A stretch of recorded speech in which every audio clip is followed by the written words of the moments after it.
Hey there, folks. Welcome back to A Quick Note, your go-to channel for brief and insightful content.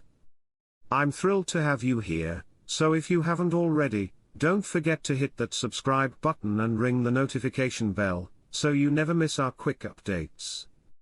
Albert Einstein was a smart person who was born in Germany on March 14, 1879, and later moved to the United States.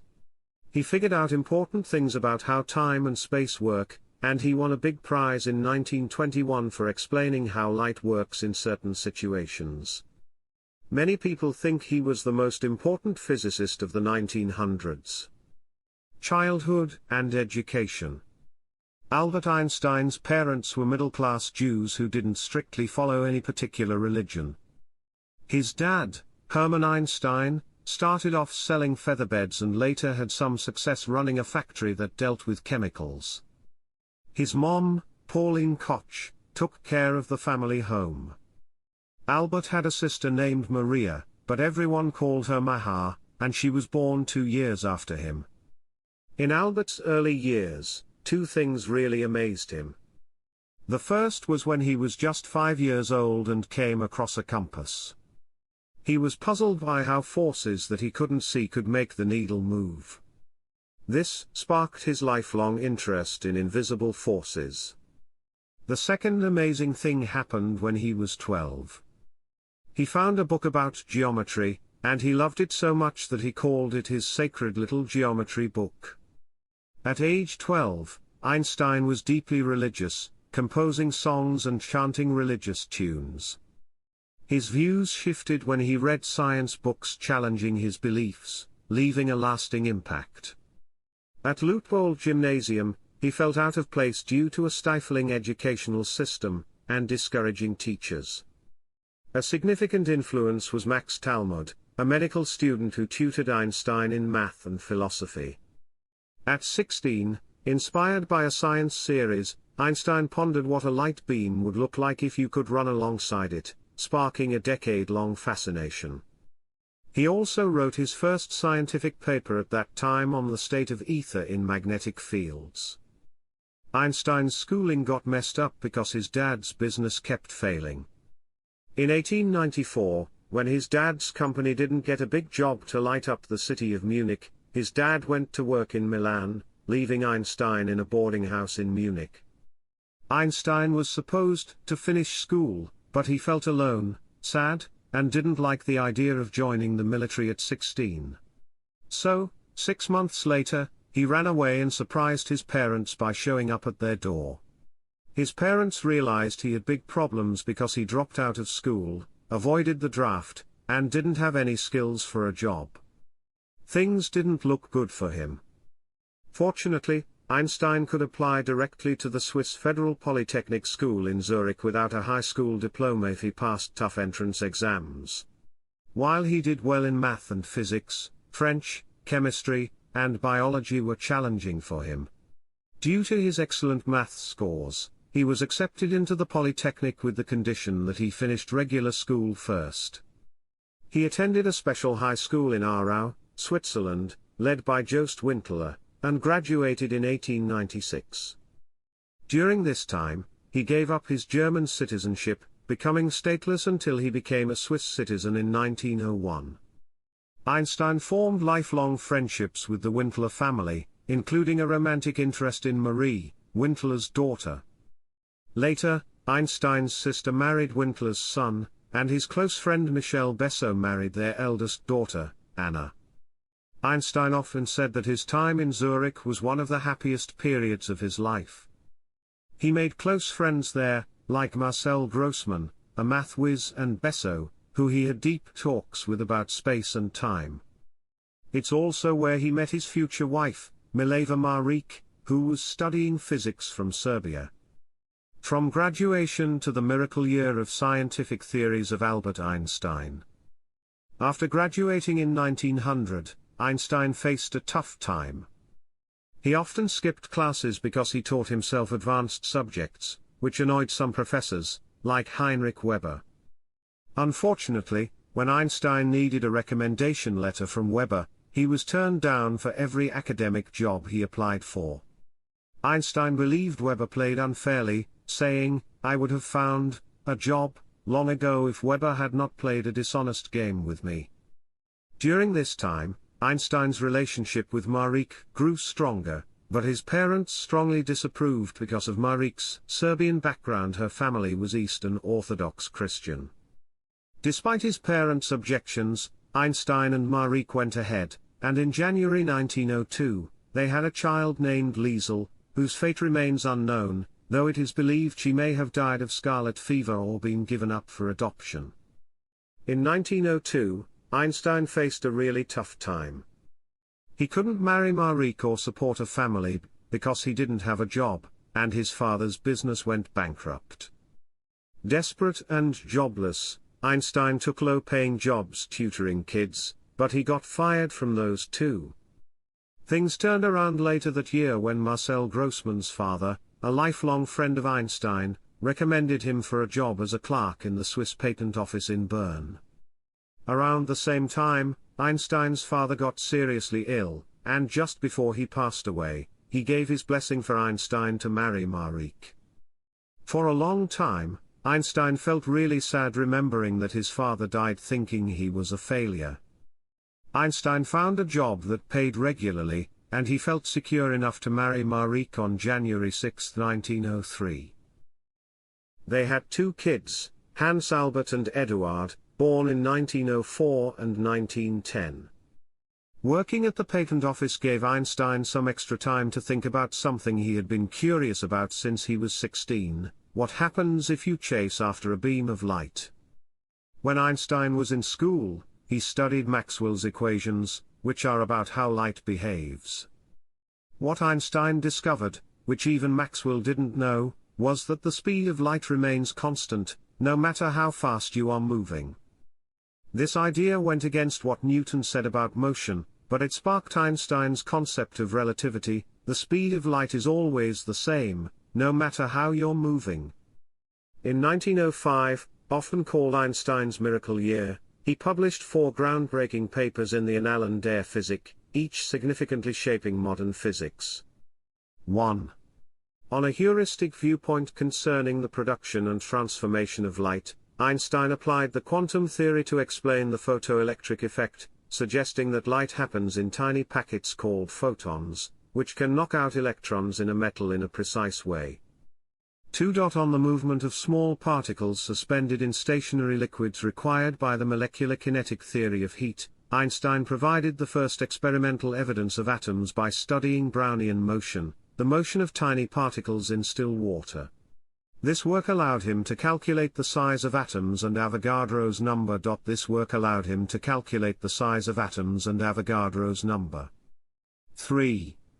On the electrodynamics of moving bodies, Einstein presented the mathematical theory of special relativity in this paper. 4. Does the inertia of a body depend upon its energy content?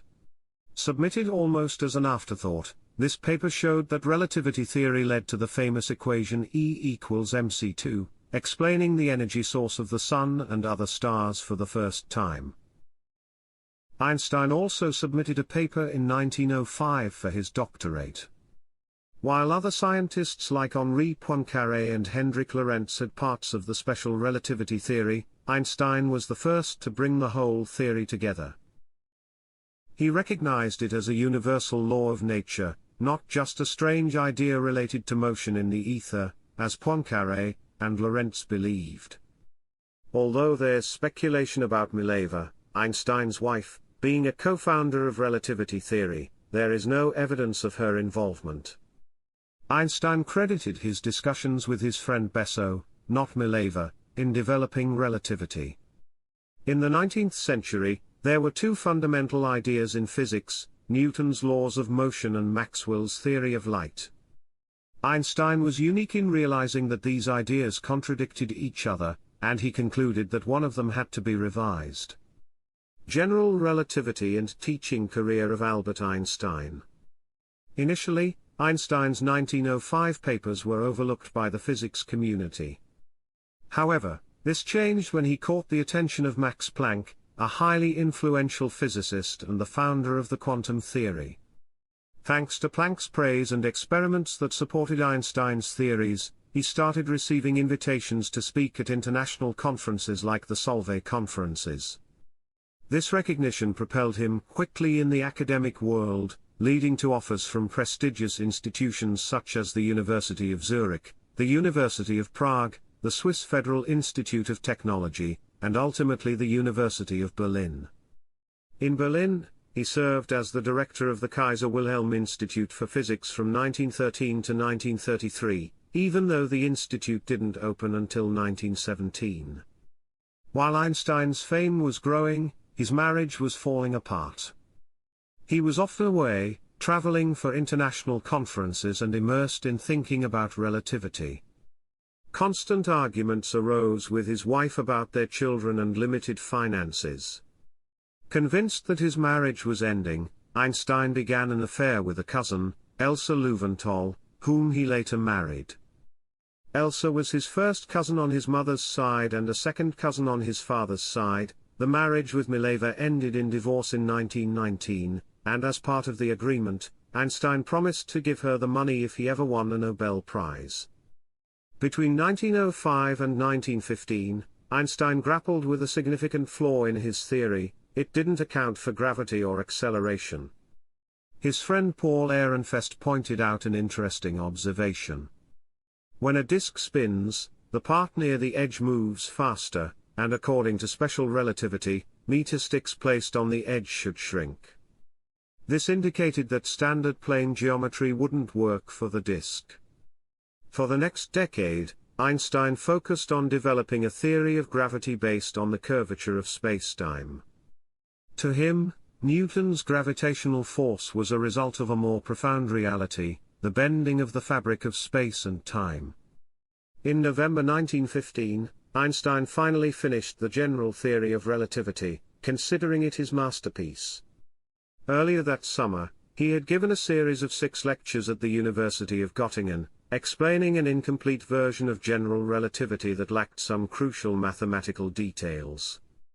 To Einstein's dismay, mathematician David Hilbert, who had organized the lectures and corresponded with Einstein, completed these details and submitted a paper on general relativity just 5 days before Einstein did, almost as if the theory were his own. Despite initial tensions, they later reconciled and remained friends. Einstein wrote to Hilbert, "I struggled against a resulting sense of bitterness, and I did so with complete success. I once more think of you in unclouded friendship, and would ask you to try to do likewise toward me." Today, physicists call the foundational action for the equations the Einstein-Hilbert action, but the theory itself is credited solely to Einstein. Einstein was confident in the correctness of general relativity due to its mathematical elegance, and its accurate prediction of the precession of Mercury's orbit around the Sun. His theory also foresaw a measurable bending of light around the Sun. In response, he even volunteered to support an expedition aimed at measuring the deflection of starlight during a solar eclipse. World renown and a Nobel Prize. World War I interrupted Einstein's work. Despite being a lifelong pacifist, he was one of only 4 intellectuals in Germany to sign a manifesto against Germany entering the war. Disgusted with nationalism, he referred to it as the measles of mankind and reflected on the sorry state of humanity during such times.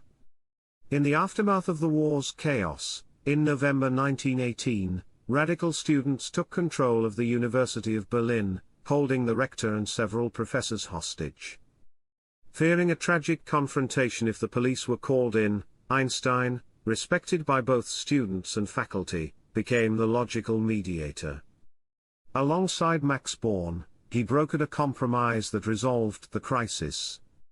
After the war, 2 expeditions were dispatched to test Einstein's prediction of starlight being deflected near the Sun. One went to the island of Principe off West Africa, and the other to Sobral in northern Brazil, both to observe the solar eclipse on May 29, 1919. On November 6, the results were announced in London at a joint meeting of the Royal Society and the Royal Astronomical Society. Nobel laureate J.J. Thomson, president of the Royal Society, stated. This result is not an isolated one, it is a whole continent of scientific ideas. This is the most important result obtained in connection with the theory of gravitation since Newton's day, and it is fitting that it should be announced at a meeting of the Society so closely connected with him. The Times of London ran the headline, "Revolution in Science, New Theory of the Universe, Newton's Ideas Overthrown, Momentous Pronouncement, Spacewalked, Catapulting Einstein into Global Fame and Positioning Him as the Successor to Isaac Newton." Invitations flooded in for him to speak worldwide, and in 1921, Einstein embarked on a series of world tours, visiting the United States, England, Japan, and France, drawing crowds in the thousands. While en route from Japan, Einstein learned he had won the Nobel Prize for Physics, not for his relativity theories but for the photoelectric effect. In his acceptance speech, he surprised the audience by discussing relativity instead. Einstein also pioneered the field of cosmology, predicting a dynamic, expanding or contracting universe.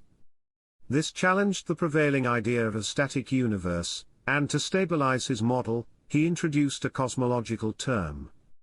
In 1929, astronomer Edwin Hubble confirmed Einstein's predictions by discovering the universe was indeed expanding.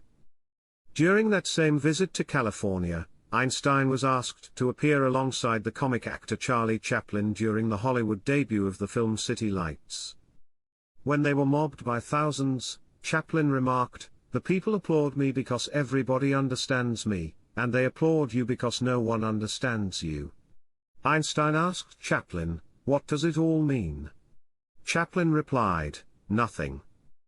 During this time, Einstein initiated correspondences with other influential thinkers.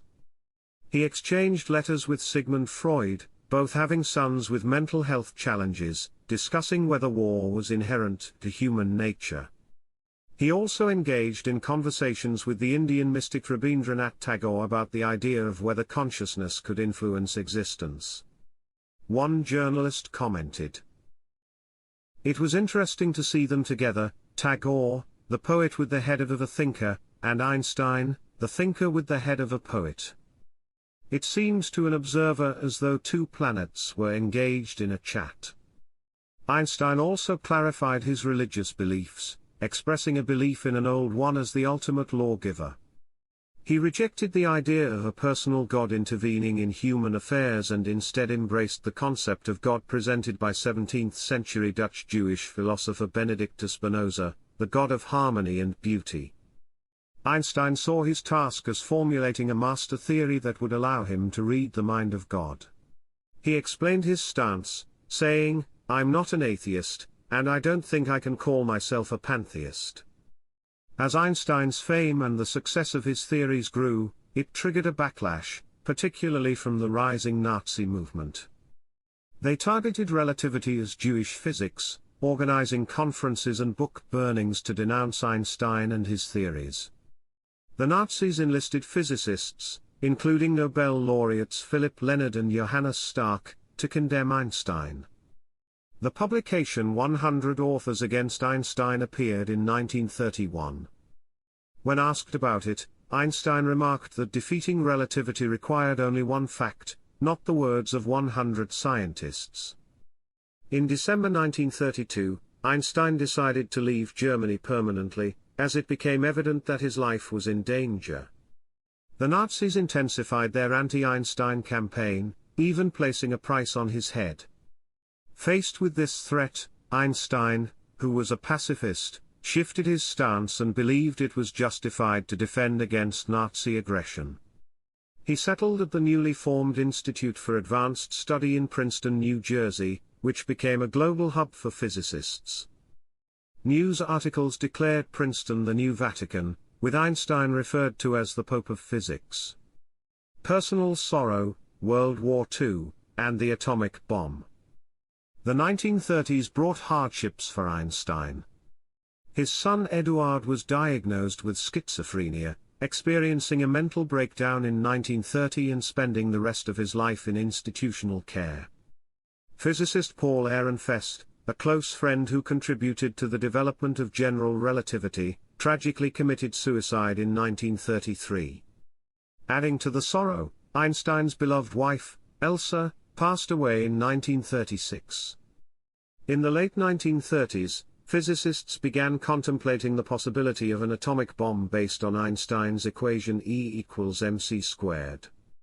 Initially dismissed by Einstein in 1920, he later acknowledged the potential if a method could amplify atomic power. In 1938–39, Otto Hahn, Fritz Strassmann, Lise Meitner, and Otto Frisch demonstrated that splitting the uranium atom could release vast amounts of energy, electrifying the physics community. In July 1939, physicist Leo Szilard persuaded Einstein to send a letter to U.S. President Franklin D. Roosevelt advocating for atomic bomb development. With Einstein's guidance, Szilard drafted the letter, which Einstein signed and delivered to Roosevelt by Alexander Sachs on October 11. Roosevelt responded on October 19, establishing the Uranium Committee to explore the matter. Einstein obtained permanent U.S. residency in 1935 and became an American citizen in 1940 while retaining his Swiss citizenship. During World War II, colleagues worked on the Manhattan Project in Los Alamos to build the atomic bomb. However, Einstein, the catalyst for the project, was not involved. Declassified FBI files indicate this was due to the U.S. government's concerns about Einstein's lifelong association with peace and socialist organizations. Although FBI Director J. Edgar Hoover recommended keeping Einstein out of the U.S. under the Alien Exclusion Act, the State Department overruled him. Instead, during the war, Einstein assisted the U.S. Navy in evaluating designs for future weapons systems and contributed to the war effort by auctioning off personal manuscripts. Notably, a handwritten copy of his 1905 paper on special relativity was sold for $6.5 million and is now housed in the Library of Congress. Einstein was on vacation when he learned about the atomic bomb dropped on Japan. Immediately, he joined an international effort to control the atomic bomb, forming the Emergency Committee of Atomic Scientists. The physics community divided over whether to develop a hydrogen bomb. J. Robert Oppenheimer, the atomic bomb project director, faced security clearance removal for suspected leftist ties. Einstein supported Oppenheimer and opposed the hydrogen bomb, advocating for international controls on nuclear technology. He also became increasingly involved in anti-war activities and championed civil rights for African Americans.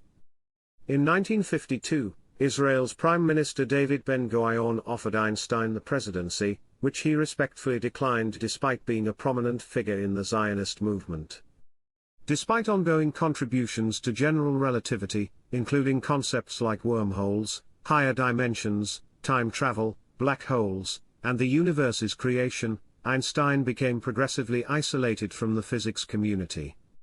Most physicists focused on quantum theory advancements, leading to historic private debates between Einstein and Niels Bohr, the originator of the Bohr atomic model. Using sophisticated thought experiments, Einstein sought logical inconsistencies in quantum theory, particularly its lack of a deterministic mechanism. He famously stated, "God does not play dice with the universe." In 1935, Einstein's critique of quantum theory led to the EPR, Einstein-Podolsky-Rosen, thought experiment. According to quantum theory, separated electrons could have linked properties, violating relativity. However, subsequent experiments confirmed quantum theory's correctness, revealing that quantum mechanics is non-local, random information can travel faster than light. This doesn't violate relativity as the information is random and useless. Einstein's increasing detachment from colleagues stemmed partly from his obsession with finding a unified field theory, starting in 1925. This theory aimed to unite all forces and laws of physics into a single framework. As he aged, Einstein embraced the quantum theory he once opposed, integrating it with light and gravity in pursuit of a unified field theory. However, the mystery of the strong force, a crucial element, persisted during his lifetime. In 1950, Einstein published an article on his theory in Scientific American, but it remained incomplete without addressing the strong force. When he passed away in 1955 from an aortic aneurysm, his unified field theory remained unfinished. Einstein's legacy endures, and he may have been ahead of his time. The strong force, a mystery during his life, was unraveled in the 1970s and 80s with the quark model. Einstein's work continues to earn Nobel Prizes for succeeding physicists, with awards in 1993 for the discovery of gravitational waves predicted by Einstein and in 1995 for Bose-Einstein condensates, a novel form of matter. The number of known black holes has grown, space satellites affirm Einstein's cosmology, and contemporary physicists strive to fulfill his ultimate dream, a theory of everything. And that's a wrap for today's quick note. If you enjoyed this content, give us a thumbs up, share it with your friends and of course, subscribe to A Quick Note for more bite-sized insights. Thanks for tuning in, and until next time, stay curious.